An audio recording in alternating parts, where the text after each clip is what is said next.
Hello everyone, welcome back to Git Assist, and in this video I'll show you how to make a scroll stopping YouTube thumbnail in under 5 minutes even if you have zero design experience. 90% of the best performing videos on YouTube have custom thumbnails. That's not a coincidence. A well-designed thumbnail can literally double or triple your click-through rate. And your CTR is one of the biggest signals YouTube uses to decide whether to push your video to more people. Here are the 5 golden rules every thumbnail must follow. First is always use 1280 by 720 pixel saved as a JPG or PNG and under 2 MB. Second is one thumbnail should have one idea, one face, one object, one message.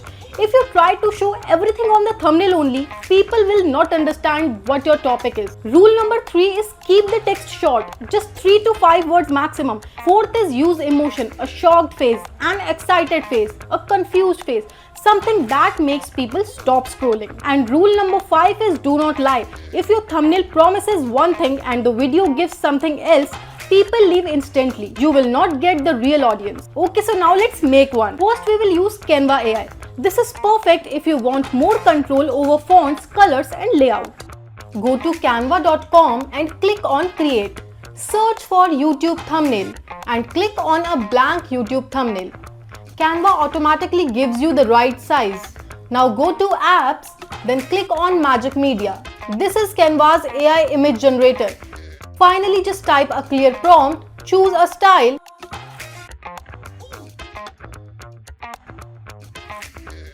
and click on Generate. Now pick the image you like and edit as per your preference. Canva gives you various options to play around with. You can even use your own image on the same. Once you are satisfied, just click on Share and download it as PNG file. Now if you want faster and more premium looking thumbnails, this next tool is even better. Now go to Gemini or any similar AI image tool. Click on Create Image.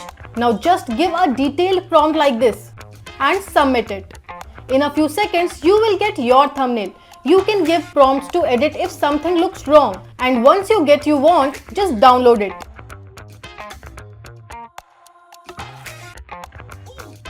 So now you know the rules, the tools and the best workflow. No more boring thumbnails. Go make one today. And if you do, drop a comment and tell me which tool you used. And if this video helped you, don't forget to like the video and subscribe to our channel and press the bell icon also. I'll meet you in the next one. Till then, bye-bye.